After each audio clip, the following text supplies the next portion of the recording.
특성으로 뱀잡이 수리라는 것이 있습니다. 육식성으로 눈매가 무섭고 아주 사나운 매입니다. 그래서 하늘을 이렇게 날고 있다가 뱀을 잘 잡으니까 뱀잡이 수리인가 봐요. 뱀이나 두더지를 보면 쏜살같이 이렇게 내려와서 사냥을 합니다. 근데 이 뱀잡이 수리가 평상시에는 하늘을 잘 날아다니는데 이제 땅에 내려와 가지고 먹이를 잡아서 먹고 있을 때가 있어요. 먹이를 먹고 있을 때는 먹고 있다가 맹수가 와서 이 뱀잡이 수리를 공격하면 힘을 다해서 막 도망을 가는데 다리를 가지고 땅에서 막 달려갑니다. 그러면 날짐승이 땅에서 뛰어봤자 얼마나 뛰겠어요? 그만 맹수의 먹이가 되고 맙니다. 참 이상한 거예요. 뱀잡이 수리가 날개가 있으니까 하늘로 날아가 버리면 도망갈 건데 땅에서 다리를 가지고 달려가니까 그냥 잡히는 거예요. 아마 이 뱀잡이 수리가 이 순간적으로 너무 당황해가지고 자기한테 날개가 있다는 사실을 잊어버리는 것 같아요. 이 눈앞에 어려운 일이 닥치면은 혼비백산해서 자신에게 부여받은 그런 능력을 사용하지 못할 수가 있다는 것입니다. 우리에게도 하나님께서 믿음의 날개를 주셨어요. 그래서 우리도 하늘을 향해서 날아 올라갈 수 있는데 때때로 눈앞에 위험한 일을 당할 때에 너무 당황해 버리면은 하늘로 못 올라가는 거예요. 그래서 우리에게 하나님께 주신 이 믿음의 날개를 잘 사용해서 하늘로 올라가시게 되기를 바랍니다. 지난주에 수넴의 귀한 여인을 통해서 그 여인의 귀한 섬김을 봤습니다. 이 여인이 하나님의 사람을 섬겼지요. 아주 세심한 배려를 했고 정말 순수한 동기로 섬겼습니다. 그렇게 했을 때에 하나님께서 상급으로 아들을 주셨는 거예요. 그래서 하나님을 섬기고 하나님의 사람을 섬겼을 때에 하나님께서 이와 같이 상급을 주시는 것입니다. 이것이 무슨 기복신앙이 아니라 이것은 아주 자연스럽게 일어나는 일인 것입니다. 그래서 이 여인이 아들을 낳았을 때 얼마나 좋았겠어요? 아마 말할 수 없이 그 아이로 인해서 기뻐했을 것입니다. 오늘 우리가 읽은 본문을 보면 이 여인의 귀한 믿음을 볼 수가 있습니다. 어떻게 이 여인이 믿음을 드러냈느냐 하면 갑자기 그에게 무서운 시련이 닥쳐왔는 거예요. 우리가 살다 보면 예상치 않은 그런 무서운 시련이 우리에게 닥칠 수가 있습니다. 그때 이 여인이 정말 귀한 믿음을 발휘해서 이 문제를 헤쳐나가게 됩니다. 우리도 살다 보면 어떤 사업의 문제나 건강의 문제나 뭐 이런 여러 가지 이 일로 인해서 시련을 당할 수가 있습니다. 근데 살다가 우리가 겪게 되는 문제 중에서 아주 심각한 문제가 있어요. 이게 다른 어떤 문제보다 자식에게 문제가 생기면 정말 말할 수 없이 힘이 듭니다. 뭐 아들이 아프다거나 뭐 속을 썩인다거나 이렇게 하면 내가 겪고 있는 문제보다 더 심각하죠. 우리 자녀들은 부모님 속 썩이지 마세요. 근데 만약에 아들이 죽는다면 어떻게 될까요? 아마 그냥 말할 수 없겠죠. 온 천지가 캄캄해지고 눈앞이 그냥 캄캄해질 것입니다. 그래서 이런 질문을 먼저 할 수가 있습니다. 우리가 살아가다 보면 첫 번째 질문, 아들이 죽을 수 있는가 하는 것입니다. 여기 이 여인에게 있는 아들은 아주 특별한 하나님의 선물입니다. 이 여인이 자녀를 낳지 못하다가 하나님을 통해서 받은 특별한 귀한 선물이에요. 근데 하루는 이 아들이 그 추수 때에 아버지에게 갔어요. 이 지역에 그 추수 때는 굉장히 덥습니다. 내 머리야, 내 머리야. 아마도 일사병에 걸린 것 같아요. 그래서 아버지가 어머니한테 가라. 어머니한테 갔다가 어머니 무릎을 베고 누웠습니다. 그러다가 그만 죽어버렸는 거예요. 자기 무릎 위에 있는 그 아들이 죽었을 때 이 여인의 마음이 어떻게 했을까요? 어쩌겠어요? 순간적으로 그냥 뭐 이성을 잃어버릴 수밖에 없는 그런 상황이겠지요. 우리가 살다 보면 내 평생에 가장 귀하고 소중한 것을 잃어버릴 때가 있다는 것입니다. 사람마다 그게 다 다를 수 있죠. 그건 지금 아들이 죽어버렸는 거예요. 그래서 아들이 죽을 수 있는가 하는 질문에 대해서 우리는 대답할 때에 그럴 수 있다는 것입니다. 아들일 수도 있고, 그리고 또 정말 내 인생에 가장 귀하고 소중한 것, 그런 것을 하루아침에 잃어버릴 수 있다는 것입니다. 하루아침에 건강을 잃어버릴 수 있고, 하루아침에 재산을 날려버릴 수 있고, 하루아침에 내가 정말 평생 동안 쌓아왔던 명예를 잃어버릴 수도 있다는 것입니다. 스파포드라는 분이 계십니다. 이분이 우리 옛날 찬송 470장 잘 알죠? 내 평생에 가는 길. 아주 이 귀한 찬송을 지어서 성도들이 잘 부르고 있습니다. 이 사람이 1871년에 그의 외아들이 죽었어요. 이 43살 변호사였는데 외아들이 죽고, 그리고 시카고 대화재 들어보셨죠? 그 불이 나가지고 하루아침에 재산을 다 날려버렸어요. 그리고 이제 그 후에 이제 자기 자녀들이 이제 이 배로 영국으로 여행을 하게 됩니다. 그래서 1873년 11월에 그 자기 아내와 네 딸이 타고 있던 배가 이 영국 선박과 충돌해가지고 거기 있는 사람 226명이 죽는데 자기 아내만 구출되고 딸들이 또 다 죽었어요. 그래서 이제 자기 아내를 만나기 위해서 배를 타고 오는 중에 바다 이 지점에서 그 배가 충돌해서 당신의 자녀들이 죽었습니다. 이 말을 듣고 이렇게 그 슬픔 가운데 지은 씨가 옛날 찬송가의 470장입니다. 내 평생에 가는 길.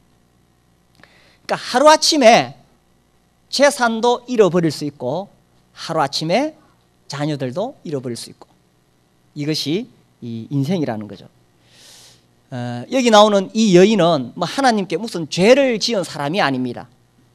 정말 하나님을 잘 섬기는 그런 사람이었죠. 이런 사람도 하루아침에 이런 큰 불행을 당할 수가 있다는 것입니다.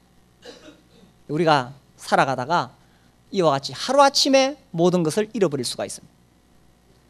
그런데 이제 중요한 것은 이런 일을 당했을 때 과연 어떻게 대처해야 되느냐 하는 것입니다. 이 여인이 왜 귀한 여인이라고 성경에 소개되어 있느냐, 이 여인이 어떻게 대처했느냐, 21절에 보시면요, 21절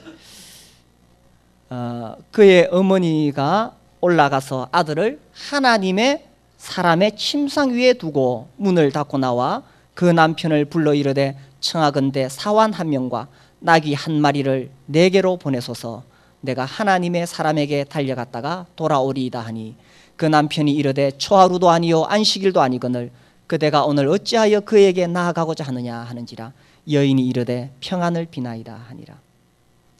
그 아들이 죽었을 때에 이 여인이 어떻게 했냐 하면 자기 아들을 그 엘리사가 묵고 있는 그 방에 침상 위에 눕히고 자기 남편에게 그 하나님의 사람에게 달려가겠다고 이야기합니다. 왜 갑자기 엘리사에게 가려고 하느냐 하니까 평안을 비나이다. 갑자기 닥쳐온 이 시련 앞에서 이 여인은 당황하지 않고 매우 침착했다는 것입니다. 만약에 우리 집에 이런 일이 있으면 어떻게 되겠어요? 저는 제 성격이 이렇게 침착하지 못하기 때문에 아마 고함을 지르고 소리를 지르고 그 자리에서 정신을 잃어버렸을지 모릅니다. 사람들이 갑자기 어려운 일을 당하면 막 속에서 슬픔과 함께 분노가 올라옵니다. 그리고 누군가를 향해서 이 분노를 쏟아붓고 싶고 다른 사람에게 이 책임을 막 넘기고 싶고 원망하고 싶고 내가 뭘 잘못했길래 나에게 이런 일이 생기느냐 하면서 고함을 지르고 싶죠. 막 누군가에게 막 한을 풀이하고 싶죠. 그런데 이 여인은 매우 침착했습니다. 평안을 비나이다. 남편이 왜 엘리사에게 가려고 하느냐 했을 때 평안을 비나이다. 괜찮아요. 뭐 별일 없을 거예요. 이 여인이 매우 침착하게 했다는 것입니다. 그리고 이제 중요한 것은 하나님의 사람에게 달려갔다가 오겠다 하는 것입니다. 아마 이 여인은 그 엘리야에게 일어났던 그 기적을 기대하고 있었을지 모릅니다. 이 열왕기상 17장에 보면 그 엘리야가 죽은 아들을 살리는 이야기가 있지요.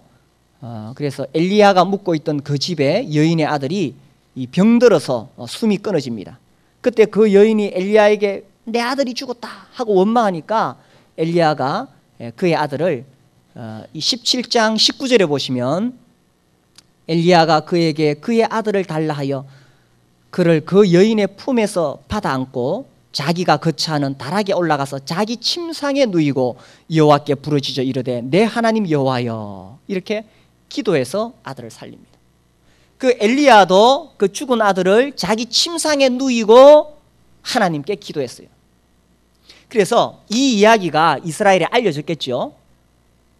그래서 이 수넴의 여인도 자기 아들을 이제 엘리야의 그 제자였던 엘리사의 침상에 눕히고 내려와서 엘리사를 찾아가려고 했던 것입니다. 그래서 이 여인이 지금 자기 아들이 죽었을 때 지금 정말 당황할 수밖에 없는 상황인데 침착하게 아들을 침상에 누이고 지금 하나님의 사람에게로 올라가는 거예요. 근데 제가 이 성경 읽다가 재밌는 걸 발견했는데 열왕기하에 이렇게 보면 다 엘리사라고 나와요. 그런데 여기 21절부터 엘리사라고 안 나오고 21절에서 27절까지 보면 엘리사가 누구로 나옵니까? 하나님의 사람으로 계속 나와요. 엘리사라는 이름이 있는데 왜 하나님의 사람이라고 했을까? 지금 이 죽은 아들의 문제를 해결할 수 있는 것은 엘리사가 아무리 능력이 있어도 엘리사가 할 수 있는 건 아니에요. 하나님만이 하실 수 있는 일이에요. 그래서 이 여인은 지금 엘리사라는 한 인간을 만나러 가는 게 아니에요. 그는 지금 엘리사를 만나러 가지만 엘리사를 통해서 하나님을 만나기를 원했던 것입니다. 그래서 이 여인의 마음속에 지금 자기 앞에 이 닥친 이 말할 수 없는 시련을 이겨낼 수 있는 길은 하나님밖에 없다. 내가 하나님을 만나야 된다. 그래서 엘리사를 찾아가는데 이 성령께서 이 성경을 기록하게 하실 때에 하나님의 사람이라고 표현했는 거예요. 엘리사가 아니라 하나님의 사람. 그래서 이 여인은 그 하나님의 사람을 통해서 하나님을 만나기 위해서 지금 간절한 마음으로 올라가고 있는 것입니다. 그래서 그 사환에게 이르지요. 24절 이에 나귀의 안장을 지우고 자기 사환에게 이르되 몰고 가라. 내가 말하지 아니하거든 나를 위하여 달려가기를 멈추지 말라. 달려가기를 멈추지 말라. 이 여인의 마음속에 내가 하나님을 만나야 된다. 내가 하나님의 사람을 만나야 된다. 그때까지는 달려가기를 멈추지 말라. 이 여인의 마음속에 정말 이 불타는 소원이 있었던 것입니다. 이 문제를 해결하실 수 있는 분 하나님, 그 하나님을 만나기 위해서 불타는 소원을 가지고 지금 달려가기를 멈추지 말고 올라가게 됩니다. 25절 드디어 갈멜산으로 가서 하나님의 사람에게로 나아가니라. 26절 너는 달려가서 그를 맞아 이르기를 너는 평안하냐 네 남편이 평안하냐 아이가 평안하냐 하라 하였더니 여인이 대답하되 뭐라고요? 지금 평안합니까 안 평안합니까? 지금 집에 아들이 죽었는데 그런데 이 여인은 지금 게하시에게 말해봤자 소용이 없다는 사실을 알았는 거예요. 이 문제를 해결할 수 있는 그분에게 찾아가서 자기 마음의 고통을 호소하기를 원했던 것입니다. 그리고 이 여인의 마음속에는 지금 집에는 불난 것보다 더 심각한 거예요. 집에 불이 나서 재산이 타면 뭐 가난하게 살면 되죠. 아들이 죽었는데 얼마나 그 마음이 지금 절박하겠어요? 그러나 평안하나이다. 이 여인은 정말 하나님을 만나기를 원했고 하나님을 통해서 이 문제를 해결하기를 원했기 때문에 평안하나이다. 그래서 당황하지 않고 정신을 잃어버리지 않고 하나님 앞에 이 문제를 들고 나아가게 되는 것입니다. 27절 산에 이르러 하나님의 사람에게 나아가서 그 발을 아는지라 게하시가 가까이 와서 그를 물리치고자 하매 하나님의 사람이 이르되 가만두라 그의 영혼이 괴로워하지만은 여호와께서 내게 숨기시고 이르지 아니하셨도다 하니라. 이 여인이 막 그 엘리사의 발을 칵 붙잡고 막 너무 괴로워서 지금 말도 못하는 거예요. 왜? 너무너무 힘들고 막 괴로우면 말이 안 나오잖아요. 어떻게 말을 잘못 내뱉다 보면 그냥 통곡밖에 안 나올 것입니다. 이 여인이 아마 그 발을 붙잡고 괴로워하고 있었어요. 엘리사는 보통 다른 사람의 마음을 잘 읽어내거든요. 그래서 이 여인이 지금 틀림없이 문제가 있다. 근데 무슨 문제인지 지금은 읽어내지 못합니다. 그의 말처럼 하나님이 내게 숨기시고 말하지 아니하였다. 그래서 말을 해야 엘리사가 이해할 수 있다는 거죠. 제가 이 성경 읽으면서 이렇게 생각했어요. 우리 성도님들이 종종 문제가 생길 때 제가 알아서 찾아오고 알아서 기도해 주시길 바라는데 저는 엘리사보다 훨씬 능력이 없거든요. 그래서 제가 알아서 못합니다. 그러니까 저한테 오셔서 나에게 이런 문제가 있으니까 좀 신방도 해주시고 좀 기도도 해주세요. 이렇게 말씀을 하세요. 아셨죠? 엘리사도 모를 수 있는데 그래서 이 엘리사가 이제 하나님이 알려주지 않았기 때문에 이 여인이 직접 이야기를 해야 되는 것입니다. 28절 여인이 이르되 내가 내 주께 아들을 구하더이까 나를 속이지 말라고 내가 말하지 아니하리까. 그제서 엘리사가 이제 딱 직감이 왔습니다. 아들에게 무슨 큰 일이 생겼구나. 이게 보통 일이 아니라 아마 아들이 죽었을 것이다. 그러니 이 여인이 여기까지 달려왔지. 그래서 이제 그 게하시에게 자기 사환 게하시에게 이제 지팡이를 자기 지팡이를 가져가서 그 아이 얼굴에 이제 놓으라고 이야기를 합니다. 그렇게 이야기했는데 30절 보세요. 아이의 어머니가 이르되 여호와께서 살아계심과 당신의 영혼이 살아계심을 두고 맹세하노니 내가 당신을 떠나지 아니하리이다. 엘리사가 이에 일어나 여인을 따라가니라. 이 조금 궁금한 게 있죠. 아들이 죽었을 정도면 지금 집안에 큰 일이 생겼는데 왜 엘리사가 직접 찾아가지 않았을까? 궁금하죠? 저도 궁금합니다. 근데 하여튼 엘리사가 직접 안 가고 자기 사환을 시켜서 보냈는 거예요. 그러니까 이제 이 여인 편에서는 그 게하시는 믿지 못했던 것 같아요. 그래서 이 엘리사가 직접 찾아오기를 원했던 것입니다. 그래서 아마 그 엘리야가 그 죽은 그 과부의 아들을 살렸던 것처럼 엘리사가 직접 오기를 기대했던 것 같아요. 그러면서 이 30절에 말하기를 당신을 떠나지 아니하겠나이다. 지금 자기 아들이 죽었을 때 이 여인이 어떻게 반응했느냐. 그 엘리사를 찾아와서 당신이 찾아와서 이 문제를 해결할 때까지는 내가 절대로 당신을 떠나지 않겠습니다. 하나님 앞에 우리가 문제를 가지고 가서 기도할 때에 한 몇 번 기도하다가 한 달 돼도 응답 없고 1년 돼도 응답 없으면 아이고 안 되는가 보다. 어떤 경우는 10년을 기도해도 응답이 없는 수가 있습니다. 그래서 안 되는가 보다 우리가 포기할 수 있어요. 근데 이 여인은 어떻게 했느냐.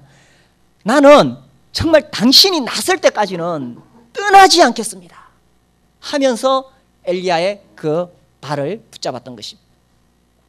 그래서 이에 일어나 그러니까 엘리사가 그제서 일어나서 가게 됩니다.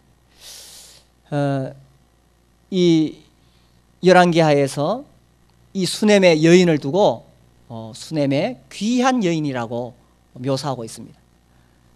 어떻게 해서 귀한 여인이 되었느냐? 앞에서 그 여인이 섬김으로도 귀한 여인이 되었지만 이제 이 뒤에서 그 아들이 죽었을 때 그때에 어떻게 반응했느냐? 이것을 볼 때 정말 귀한 여인이다 이런 생각이 들지요. 저도 어떤 문제가 오게 되면은 막 당황해가지고 어쩔 줄을 모릅니다. 때로는 그 문제 때문에 막 원망하기도 합니다. 그러면 귀한 사람이 못 되는 거예요. 근데 이 여인은 정말 세상에 이보다 더 큰 문제가 어디 있겠어요? 세상에 이보다 더 큰 문제가 없습니다. 그때 이 여인은 정말 귀한 믿음을 발휘했던 것입니다. 그래서 그 문제를 가지고 하나님 앞에 가서 침착하게 하나님을 붙잡고 늘어졌던 것입니다. 이 여인이야말로 그 믿음의 날개를 가지고 하늘로 날아올랐던 것입니다. 그렇게 했을 때 어떻게 되었느냐? 이제 그 32절에 보면 2절부터 쭉 나오죠. 엘리사가 집에 들어가 보니 아이가 죽었는데 자기 침상에 눕혔는지라.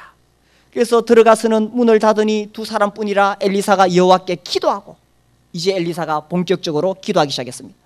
아이 위에 올라 엎드려 자기 입을 그의 입에, 자기 눈을 그의 눈에, 자기 손을 그의 손에 대고 그의 몸에 엎드리니 이 여인이 요거를 기대했던 거죠.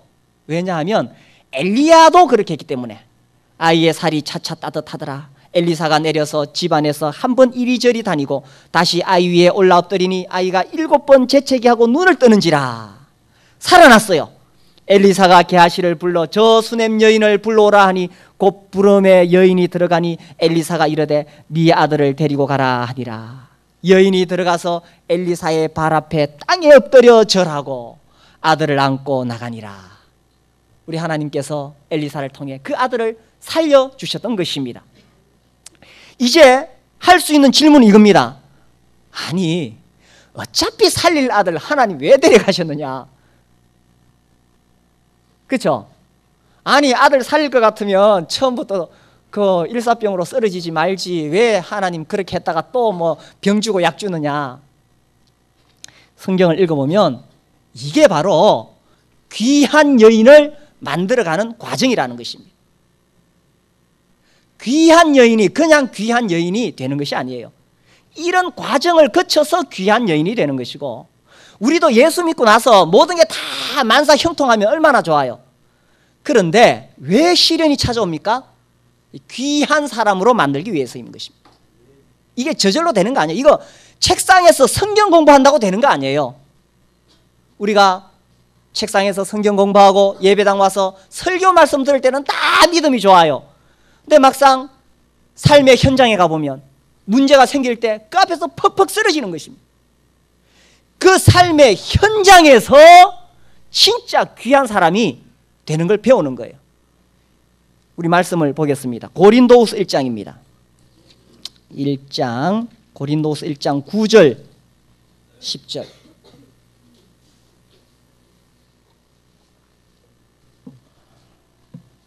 (9절) 10절 같이 읽겠습니다.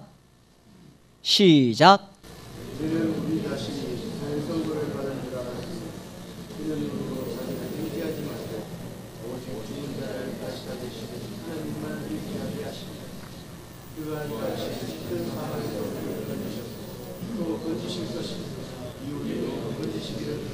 바라노라. 아멘. 우리는 우리 자신이 사형 선고를 받은 줄 알았나니 사형 선고 받은 것 같은 시련을 우리가 당합니다. 이는 우리로 자기를 의지하지 말고 오직 죽은 자를 다시 살리시는 누구요? 하나님만 의지하게 하심이라. 우리는요 늘 자기를 의지합니다. 이 자기가 너무 강해요. 자기가 너무 똑똑해요. 자기가 너무 잘났어요. 그런데 언제 자기가 부서지느냐? 이 성경 공부한다고 안 돼요. 물론 성경 공부해야 되지만 정말 이 시련을 통해서 여기서 부서지는 거예요. 여기서 깨지는 거예요. 그래서 이게 인생이 내 힘으로 사는 거 아니구나. 내가 정말 하나님만 의지해야 되는구나. 살면서요, 우리는 자기의 힘을 의지합니다. 내가 뭐 좀 배운 거 있으면 자기의 학벌을 의지합니다. 돈 좀 가졌으면 자기 돈을 의지하고요, 또 의지할 만한 뭐 부모님이나 친구가 있으면 사람을 의지합니다. 그런데 시련을 당해서 그것까지 다 줄을 놓게 되는 날에 사람이 나를 도와줄 수 없고 어떤 환경도 나를 도와줄 수 없고 사형 선고를 받아서 오늘 죽을지 내일 죽을지 모르는 상황 될 때, 그때 비로소 내가 의지할 수 있는 분은 하나님밖에 안 계시는구나. 그래서 하나님만 의지하게 되는 거예요. 시련을 통해서 그것을 배우는 거예요. 그래서 하나님만 붙잡고 늘어지는 거예요. 이 삿갓조개라는 게 있습니다. 이 삿갓조개가 바위에 붙어 있고 배 밑창에 붙어 사는데 그 삿갓조개를 떼낼 수가 없어요. 차라리 바위를 부술지언정 삿갓조개를 그 바위에서 떼낼 수 없다고 합니다. 학자들이 말하기를 그 센 파도에서 살아남기 위해서, 이 파도가 심하게 올 때는 시속 500km, 그 강한 파도에서 살아남기 위해서 떠내려가지 않으려고 바위에 팍 붙어 있기 때문에 바위를 깰지언정 삿갓조개를 떼낼 수 없다는 것입니다. 우리가 시련을 통해서 정말 하나님께 붙어 있어가지고, 근데 하나님을 깰 수는 없잖아요. 그렇게 붙어 있어가지고 정말 하나님과 우리가 그 말할 수 없이 친밀한 관계를 유지하는 것입니다. 그래서 내가 아무 문제 없고 만사 형통할 때 나 하나님 사랑하고 하나님 내 안에 있고, 그거 하고요, 진짜 이 시련의 터널을 지날 때 앞도 뒤도 보이지 않고 구원의 여망이 없고 깜깜할 때, 그때 정말 하나님과 나누는 이 깊은 교제는요, 그건 정말 말할 수 없이 달콤하고 귀한 것인 것입니다. 그래서 어려운 일 당할 때에, 시련 당할 때, 그게 고난만 아니에요. 그 순간 정말 하나님으로부터 말할 수 없는 그런 달콤한 그 맛을 느끼게 되는 것입니다. 그래서 이런 시련을 통해서 하나님은 우리가 정말 하나님께 바싹 달라붙게 만드는 것입니다. 기는 놈 위에 뭐가 있어요? 뛰는 놈 있죠? 뛰는 놈 위에 뭐가 있어요? 날아다니는 놈. 나는 놈 위에 뭐가 있어요? 나는 놈 위에 붙어 사는 놈이 있습니다. 그래서 우리가 하나님께 붙어 살라는 거예요. 하나님께. 이 시련을 통해서 하나님께서 우리에게 그러한 것들을 훈련을 시키는 것입니다. 야고보서 1장 말씀 보겠습니다. 야고보서 1장 2절 3절 4절입니다. 2, 3, 4절 같이 읽겠습니다. 시작. 내 형제들아, 너희가 여러 가지 시험을 당하거든 온전히 기쁘게 여기라. 이는 너희 믿음의 시련이 인내를 만들어내는 줄 너희가 알미라. 인내를 온전히 이루라. 이는 너희로 온전하고 구비하여 조금도 부족함이 없게 하려 함이라. 시련 가운데 우리가 인내하게 되면 온전하고 구비하여 조금도 부족함이 없는 사람, 예수님을 닮은 사람이 되게 한다 하는 것입니다. 우리가 어떻게 예수님을 닮아가느냐? 이 인간의 자아 강하고 내 잘났는데 내 자존심, 내 고집, 내 교만이 깨어지지 않으면 주님 닮아갈 수 없습니다. 그래서 시련을 통해서 하나님 나를 깨뜨리시는 거예요. 그래서 이 시련의 불을 통과하면서 주님을 닮아가게 되는 것입니다. 이 금을 이제 처음에는 이렇게 막 불순물이 섞여 있죠. 그것을 이제 이 정제를 하고 정련을 시켜서 점검을 만드는데, 점검을 만들어낼 때에 그 어떻게 하냐 하면, 지금이야 물론 과학 기술로 다 하지만 과거에는 그 불을 통해서 그 불순물을 제거했을 때 이 기능인이 그걸 만드는 사람이 그 순금에다가 얼굴을 비추어 본답니다. 그래서 자기 얼굴이 그 순금에 깨끗하게 비치면 이제 불순물이 다 제거되었구나, 이렇게 하는 거예요. 예수님께서 왜 우리를 시련을 거치게 하느냐? 거기 들어가가지고 내가 부서지고 깨어지고 불시련을 당할 때에 이제 주님이 이렇게 내 마음을 보시는 거예요. 보실 때에 내 안에서 내 자아, 내 고집, 내 교만이 아니라 주님의 형상이 비추어지면 되는 겁니다. 그때까지 주님이 이런 불시련을 허락하시는 거예요. 그리고 그런 과정을 내가 어떻게 겪어가느냐, 그것을 주님이 보시는 것입니다. 또 우리 요한복음 15장 보겠습니다. 요한복음 15장 2절입니다. 15장 2절 같이 읽겠습니다. 시작.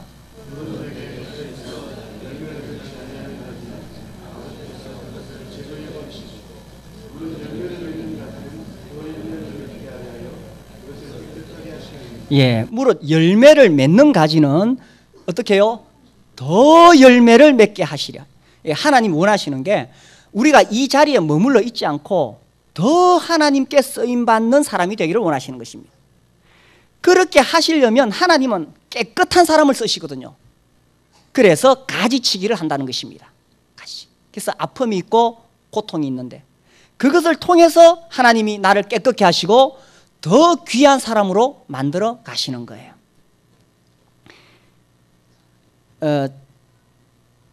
1978년 밴쿠버에서 최고의 보험 판매원이 된 말콤이라는 사람이 있습니다. 이 사람이 이제 약혼녀와 함께 조용한 숲속을 거닐고 있다가 약혼녀가 갑자기 새끼를 거느린 곰을 봤어요. 막 비명을 질렀어요. 그러니까 곰이 놀래가지고 이 약혼녀를 막 공격을 했어요. 그래서 이 말콤이 자기 약혼녀를 건져내기 위해서 그 곰하고 막 싸웁니다. 그래서 그 여인은 피신하고 이 곰이 얼마나 힘이 세겠어요. 이 사람 키가 한 160 좀 넘는 그런 체구인데 곰이 그 사람을 완전히 뼈를 다 부러뜨리고 이 두개골에도 발톱을 집어넣고 막 얼굴을 다 찢어져 가지고 목숨을 건진 게 기적인 거예요.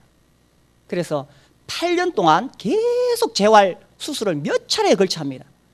그렇게 해가지고 한쪽 눈은 완전히 봉합이 되어졌어요. 얼굴은 다 흉터투성이고 한쪽 눈만 뜨고 있고 입술도 4분의 3이 다 찢어지고 4분의 1로 이제 말할 수 있는 거예요. 그래서 내가 이래 살아서 무엇하리 하면서 이제 옥상으로 올라갑니다. 그 옥상에서 뛰어내리는 순간에 그때 이상하게 아버지가 자기 아들이 보고 싶어서 찾아왔는 거예요. 그래서 그 아들을 말립니다. 거기서 이제 이 사람이 그 아버지의 위로를 받고 그리고 그 어떤 사람의 그 강연 테이프를 듣게 되는데 거기 보면 42살에 이 청력을 잃어버리고 세계적인 세일즈맨이 된 사람의 이야기가 나와요. 소리를 못 듣는데도 어떻게 그 장애를 극복하고 세계적인 세일즈맨이 됐는지 모르겠어요. 근데 그 강연 테이프에 무슨 이야기가 나오냐면 평범한 사람에게 찾아오는 불행은 그를 특별한 사람으로 거듭나게 하기 위한 것입니다. 이 말이 이 말콤에게 굉장한 도전을 주었어요. 아, 내가 이렇게 평범하게 살아가는데 왜 이런 불행을 당하게 되었는가? 아, 내가 이제 특별한 사람이 되었구나. 그러면서 휠체어에서 벌떡 일어나면서 나는 특별한 사람이다. 이렇게 소리를 질렀습니다. 그리고 내가 뭔가 해야 되겠다. 그러면서 보험 판매원이 되는데 보험 판매원이라는 게 뭐예요? 날마다 사람을 만나야 되잖아요. 날마다 자기 얼굴을 보여줘야 되는 거예요. 그런데 거기서 이 사람이 결국 성공하게 되고 밴쿠버 최고의 보험 판매원이 되는 것입니다. 이게 인생 원리라는 거예요. 하나님이 하나님의 자녀들을 다루실 때도 우리를 어떻게 귀한 사람으로 만들어 가시느냐. 갑자기 무슨 계시를 준다든지 하늘에서 능력을 주실 수도 있지만 하나님은 이런 시련을 통해서 보통 사람을 특별한 사람으로 만들어 가는 거예요. 그래서 이 여인에게 하나님께서 이런 시련을 통해서 그래 나중에 이제 이 성경을 기록할 때 이 여인에 대해서 말씀하시기를 그는 귀한 여인이다. 수넴의 귀한 여인이다.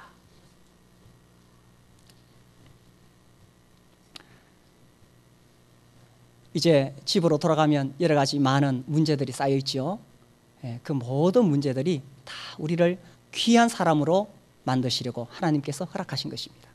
그래서 이 수넴의 귀한 여인을 생각하시면서 이 문제 앞에 내가 어떻게 대처할 것인가. 여기 우리 모든 형제 자매님들도 수넴의 귀한 여인처럼 믿음의 날개로 하나님께 날아오르시게 되기를 바랍니다.